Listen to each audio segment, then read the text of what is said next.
నమస్తే గైస్, వీడియోలోకి వెళ్లే ముందు ఒక్క మాట. సౌత్ ఆఫ్రికా చేతిలో మనోళ్ళు ఇలా ఉల్టా పడ్డానికి అసలు కారణం ఏందంటారు?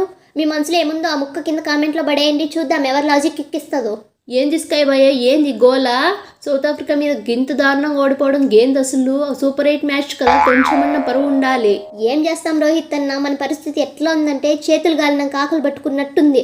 ఒక్క బ్యాట్స్మెన్ కూడా క్రీజ్లో నిలబడితే కదా, అందుకే మ్యాచ్ మన చేతుల్లో నుంచి జారిపోయింది. అంత టమోటా పచ్చడి అయిపోయింది. అరే చిన్న పులి, నీకేమైందిరా? నిన్నటిదాకా ఆకాశమే హద్దన్నట్లు అన్నావు, ఈ ఇంపార్టెంట్ మ్యాచ్లో సున్నా చుట్టినావు. ఏమైంది నీకు అసలు? అన్నా, నా మీద ఎవరో బాణం వదిలినట్టున్నారు. ఆ పాకిస్తాన్ గాల దిష్టి తగిలి నా బ్యాట్కి బంతి తగలడమే లేదు. లేకపోతే ఆ కాటేరమ్మ కొడుకు కిషాన్ గాడి పవర్ ఏంటో వాళ్ళకి తెలిసేది. సారీ అన్న, ఈసారికి గిట్ల అయిపోయింది. ఏంది మిల్లర్ అన్న, ఏమన్నా కొట్టినావా? బ్రెవిస్ గాడు నువ్వు కలిసి ఇండియా బౌలర్ని ఆడుకున్నారు కదన్న. మిల్లర్ అంటే గంతే ఉంటుందిరా తమ్ముడు. ఎప్పటి నుంటో వెయిట్ చేస్తున్నా. ఫైనల్గా ఇండియా మీద నా ప్రతాపం చూపించిన. ఇప్పుడు హాయిగా గాలి పీల్చుకుంటా.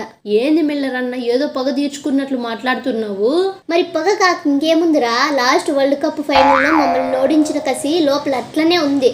దానికి బదులుగా ఈరోజు ఇండియా వాళ్ళని ఇంటికి పంపించినంత పని చేసినాం. ఎరా అభిషేక్, నీ గోల్ ఏంది? గ్రూప్ స్టేజ్లో వరుసగా 3 సార్లు గుడ్లు పెట్టినావు. కనీసం మీ మ్యాచ్లో అన్న ఆడతావు అనుకుంటే 15 రన్లే కొట్టి పెవిలియన్కి దారి పట్టావు కదరా. ఏం చెప్పమంటావు కోహ్లీ అన్న, గంభీర్ తాత చేతో డిన్నర్ తిన్నప్పటి నుంచి నా గ్రహాలు అస్సలు బాగాలేవు. అందుకే బ్యాట్కి బంతే తగలడం లేదు. ఒరే అభిషేకు, నీకు చేత కాకపోతే నా మీద నెట్టేస్తావా ఏంది? నీ బదులు ఆ సంజోగానికి ఛాన్స్ ఇచ్చినా కనీసం గ్రౌండ్లో పరిగెత్తేవాడ్రా. అరే, అందరూ నన్ను ఎందుకంటారా? మన కెప్టెన్ స్కై 18 రన్లకే చేతులు ఎత్తేసిండు కదరా. ఆయన ఎందుకు అడగరు? నన్ను చూసి అందరికీ లోకం అయిపోయింది. ఏంది? నిజమే స్కై, నువ్వైనా నిలబడాలి కదా. కెప్టెన్ అయి ఉండి గిట్ల అవుట్ అయిపోతే గెట్లా చెప్పు? కోహ్లీ అన్న, టెన్షన్ పడకు. ఈ మ్యాచ్ మనం దేవుడికి నైవేద్యం పెట్టినట్లా ఉంటుంది. ఈ వరల్డ్ కప్లో ఇప్పటిదాకా ఏ మ్యాచ్ ఓడిపోలేదు మనము. అందుకే ఒక్క మ్యాచ్ దాన ధర్మం చేసినాం. లేకపోతే ఆ చిన్న టార్గెట్ని చిటికలో ఊదేసేటోళ్ళం మనము. భలే కవర్ చేస్తున్నావులే అన్న. బిడ్డ, సెమీఫైనల్కి రాకపోతే మీ మాటలు సాగవు. ఆ జింబాబే మీద కొట్టే రన్నులు ఇక్కడ కొట్టాలి. మీ తలకాయ గెలుస్తారా? సెమీస్కి వెళ్ళాలంటే మిగిలిన 2 మ్యాచ్లు భారీ రన్ రేట్తో గెలవాలి. లేకపోతే అందరూ బ్యాగులు సర్దుకోవాల్సిందే. సరే గానీ నెక్స్ట్ ఎవరితో మ్యాచ్ చెప్పురా? జూన్ 26న జింబాబేతో. అయితే ఫిక్స్ రా.